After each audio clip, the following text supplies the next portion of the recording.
वाले वाक़यात के ऊपर गुफ्तगू करते हुए कहा है कि 26वीं आईनी तरमीम के बाद अदलिया का हुलिया बिगाड़ दिया गया है और जिस खदशे का इजहार वो कर रहे थे कि अदलिया को महकूम किया जा रहा है, तो उन्होंने कहा कि वो इस जज साहबान की इस बात से मुकम्मल तौर पर इत्फाक करते हैं कि इस तरह से कि लगता है कि जो चीज़ हुकूमत के ख़िलाफ़ जाएगी वो केस किसी और को ट्रांसफ़र हो जाएगा। इससे साफ और शफाफ इंसाफ का जो निज़ाम है वो कायम नहीं हो सकता। सुप्रीम कोर्ट में और हाई कोर्ट्स में जो असबियत का एक निज़ाम है, तासुब जो हो गया है, कुछ जजेस जो हैं वो ज़्यादा पावर्स इस्तेमाल कर रहे हैं, कुछ कम इस्तेमाल कर रहे हैं। इमरान खान साहब ने स्पेसिफिकली इसके ऊपर जो है वो पहले भी आवाज़ उठाई है और अब भी आवाज़ उठाई है। उन्होंने कहा है कि तहरीक इंसाफ जो है आज़ाद अदलिया और मजबूत अदलिया के हक़ में है।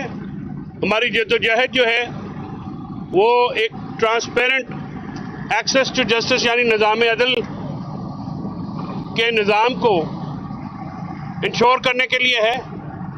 और अगर मुल्क में अदालतें फ्री हों, आज़ाद हों, तो फिर आपको 9 मई और 26 नवंबर वाले हादसा जो हैं वो नहीं देखने पड़ते।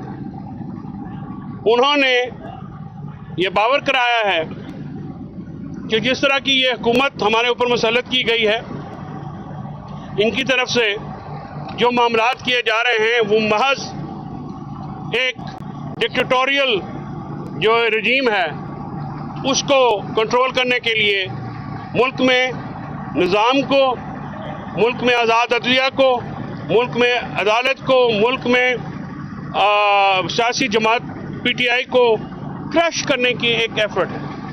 और इस एफर्ट में, इस कोशिश में पूरे निज़ाम को तहबाला कर दिया गया है, तहस नहस कर दिया गया है। इमरान खान साहब ने अपने उन तमाम वर्करों को वकला की तरफ की तवसत से मैसेज भेजा है कि ये अंधेरी रात जल्द इंसाफ के सूरज से ये अंधेरा ख़त्म होगा और जब इंसाफ का सूरज मुल्क में तुलू होगा तो फिर इंशाअल्लाह ये मुसीबतें, ये सुबतें, ये कुर्बानियाँ जो हैं ये मुल्क की देरपा मुफाद में जो है वसीतर मुफाद में हम देखेंगे। और उन्होंने कहा है कि मैं और मेरी बेगम जो हैं वो भी इसी निज़ाम इंसाफ का, जो कि किसी तौर पे भी ट्रांसपेरेंट नहीं है, आज़ाद नहीं है, गुलामाना इंसाफ के निज़ाम का शिकार है, लेकिन वो डट के खड़े हैं। वो इस निज़ाम को कतई तौर पे कबूल नहीं करेंगे। उनकी जद्दोजहद जो कि मुल्क में इंसानी हकूक़ की प्रेवलेंस के ऊपर है, आज़ाद अदलिया के ऊपर है, आज़ाद मीडिया जो कि जमहूरियत की रूह है और कानून की हुक्मरानी के ऊपर है, इसके लिए वो जितनी जद्दोजहद कर चुके हैं उससे कहीं ज़्यादा के लिए वो बिल्कुल तैयार है। इमरान खान साहब फिज़िकली, मेंटली बिल्कुल रॉक सॉलिड हैं, एक चट्टान की तरह हैं। वो बिल्कुल अपने नज़रिए से बिल्कुल नहीं हटे और ना ही कोई भी दुनिया की ताकत उन्हें मतज़लज़ल कर सकती है। आज उन्होंने सीनियर कौंसिल काजी अनवर साहब से भी तफसीलन गुफ्तगू की और हमारे जो लीगल मैटर्स पेंडिंग हैं, ख़ासकर जो कारकुनान की बेलों या कारकुनान पे होने वाले मुजालम हैं उनके बारे में जो हैं उनको हदायत जारी की हैं।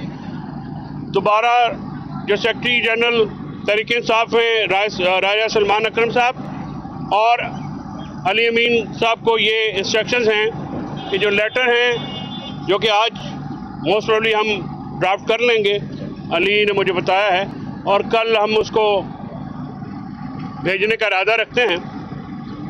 और एपेक्स कमेटी में जो इल्ज़ामात लगाए गए, जो झूठे बातें की गई वज़ीर-ए-आज़म शहबाज शरीफ बुर्दली वज़ीर-ए-आज़म की तरफ से, उसकी हम जो है उसका भी जवाब देंगे। और हम आईनी बेंच और चीफ जस्टिस पाकिस्तान को जो हमारी ह्यूमन राइट वायलेशन की पटिशन ना सुनने पे जो लेटर है वो लिखेंगे। और इसके साथ साथ हम आज बतौर वकला ये बिल्कुल ऐलान करते हैं कि हम मंसूर अली शाह साहब के, जस्टिस आयशा मलिक के और अकील अब्बासी साहब की तरफ से जो नोट आया है हम उसको एंडोर्स करते हैं और हम बिल्कुल उसके साथ खड़े हैं। हम अदलिया में होने वाली तफरीक और तासुब को बिल्कुल रिजेक्ट करते हैं। और हमारी ये डिमांड है चीफ जस्टिस पाकिस्तान समेत तमाम चारों चीफ जस्टिस से कि वो शहरी हकूक़ की बहाली के लिए, आइन की हुक्मरानी के लिए अदलिया को एक मजबूत तरीन अदारा बनाएँ और अदलिया में जो तफरीक की बातें की जा रही हैं इसका फ़ौरन कलाकमा होना चाहिए।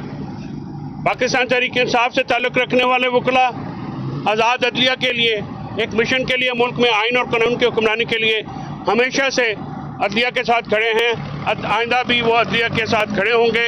और हम अपना जो भरपूर कोशिश है, हम अपनी भरपूर सपोर्ट का अदा भी करते हैं और इंशाअल्लाह ILF से ताल्लुक़ रखने वाले तमाम अहबाब जितने भी हमारी अभी सीट्स विन भी हुई हैं, वो तमाम बार्स काउंसिलों, बार एसोसिएशनों में हम अदलिया की आज़ादी के लिए और आज़ाद अदलिया की सपोर्ट के लिए इंशाअल्लाह एक भरपूर मुहिम भी शुरू करेंगे।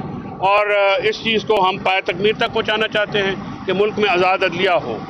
तो इसके साथ जो है अली ने कोई बात करनी है तो वो भी बिस्मिल्लाह करें।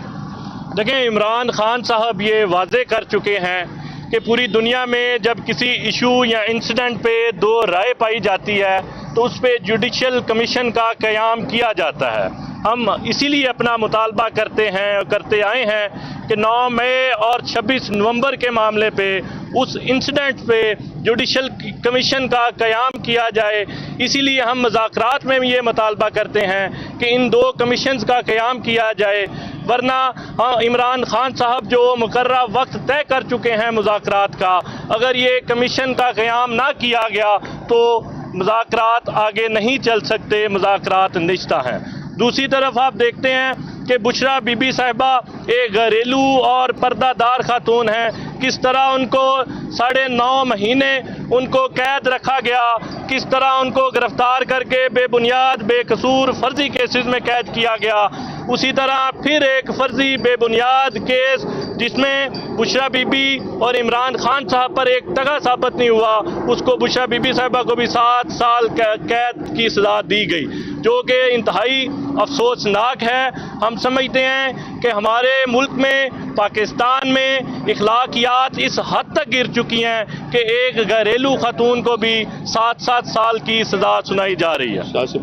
थैंक यू वेरी मच जी सर। ये बताइएगा, आज जो कि फैमिली की मुलाकात थी इमरान खान की और बुशरा बीबी की मुलाकात हुई है, आज नहीं हुई है? नहीं, आज अनफॉर्चुनेटली नहीं हो सकी और इस पर हम जो हैं पटिशन फाइल करने जा रहे हैं। मेरी जेल अथॉरिटी से ये बात हुई है कि बीबी की मुलाकात जो कि तयशुदा SOP है, फैमिली के साथ आपने क्यों नहीं करवाई, उसकी क्या वजह है? या तो आप हमें कोई लॉफुल वजह दें, वरना बीबी की मुलाकात में किसी किस्म की कदगन नहीं है। वो इसी जेल में मौजूद हैं, वो इसी सेल में मौजूद होती हैं, उनका राइट है, और प्रिजन लॉज के तहत भी और जेल मैनुअल के तहत भी और प्रिजन एक्ट के तहत भी उनकी मुलाकात जो है वो बड़ी ज़रूरी है। उनकी मुलाकात ना कराना जो है वो भी इमरान खान साहब के ऊपर जिस तरह से उनको सज़ा देने का एक अमल है, वो भी उनको प्रेशर डालने के लिए, उनको तकलीफ देने के लिए है। तो ये छोटी छोटी बातें जो हैं वो नहीं होनी चाहिए।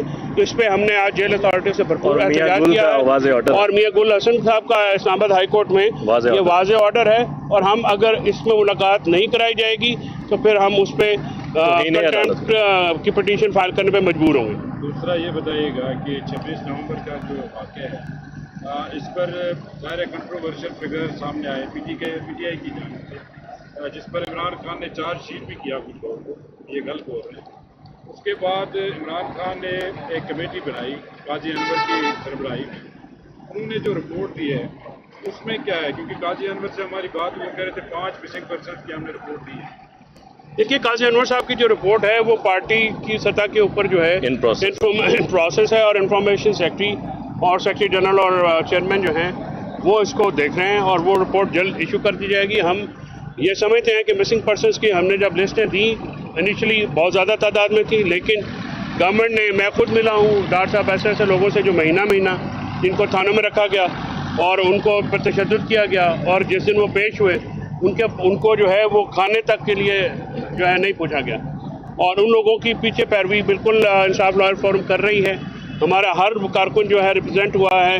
अभी यहाँ पे मलिक परवेज साहब खड़े हैं, इन्होंने लाहौर में 9 मई के 2700 बंदों का केस और मियांवाली में तकरीबन 550 बंदों के केस जो है रिप्रेजेंट किए हैं। तो हमारे कारकुनान जो हैं, हमारे वकला जो हैं वो बड़े एंथुसियास्टिक हैं और बड़े मेहनती हैं। और इसी तरह से जब हमने लिस्टें पेश की तो वो महीने के बाद भी लोग जो है उनको पेश किया गया, और हमें खुशी है कि हमारी उस एफर्ट से लोग जो है वो रिकवर हुए, लोग सामने आए, क्योंकि जो मिसिंग पर्सन्स हैं जो रिपोर्ट दी गई है कमेटी की जानिब से, वो सामने क्यों नहीं ला रहे हैं? आपके कितने लोग हैं? नहीं, वो बिल्कुल सामने आएगी। हम किसी भी तादाद को छुपाना नहीं चाहते। हम चाहे एक भी बंदा मिसिंग हुआ वो भी आपको बताएंगे, एक से ज़ायद हुआ तो भी बताएंगे। हमारी वो इन प्रोसेस है, पार्टी का एक असूल होता है, एक तरीक़ेकार है, वो उसके मुताबिक ही इशू की जाएगी और जल्द ही पब्लिक की जाएगी। तो सब 34 लोगों की एक लिस्ट है, वो आपके सोशल मीडिया पेजेस पे वायरल कर रहे हैं। अब उसमें से 7 लोग ऐसे हैं जो अदालतों से जिनकी जमानतें हो चुकी हैं, या 3 लोग ऐसे भी हैं उनमें कि जिनके नाम तो उन 34 लिस्ट में है, लेकिन वो थाना कोसार के केस में इंतजार दर्ज करती अदालत ने कम उम्र की वजह से उनको जमानत दे दी है। इस पर क्या कहें? देखिए, मैं वही तो अर्ज़ कर रहा हूँ कि ये जब हमने लिस्टें दी हैं तो उसमें से आपने लिस्टें ली हैं तो उसमें से 7 का पता लगा है। पहले तो 34 मिसिंग थे। अगर 7 लोग उसकी वजह से सामने आए हैं तो बड़ी खुशाइन बात है। हम ये क्रेडिट लेते हैं कि हमने जो है हुकूमत को इस बात पे मजबूर किया कि जो लोग वो मिसिंग करना चाहते थे या मिसिंग कर दिए गए थे, हमने उनकी लिस्टें फराहम की, तो उसके बाद जो है वो मिसिंग पर्सन सामने आना शुरू हुए।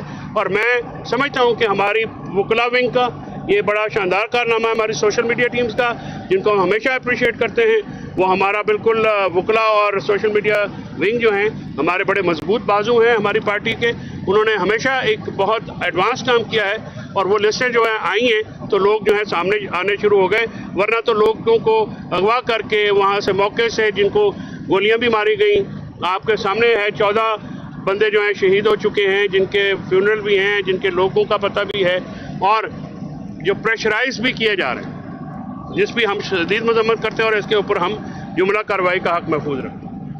ट्रंप पे कोई बात? देखिए, ट्रंप के ऊपर उन्होंने इमरान खान साहब ने नहीं बात की। उन्होंने पहले अपनी फॉरेन पॉलिसी के ऊपर जो स्टैंड है हमारा वो ये है कि ट्रंप एडमन से हम तवक्को करते हैं कि वो एक इंडिपेंडेंट स्टांस रखेंगी।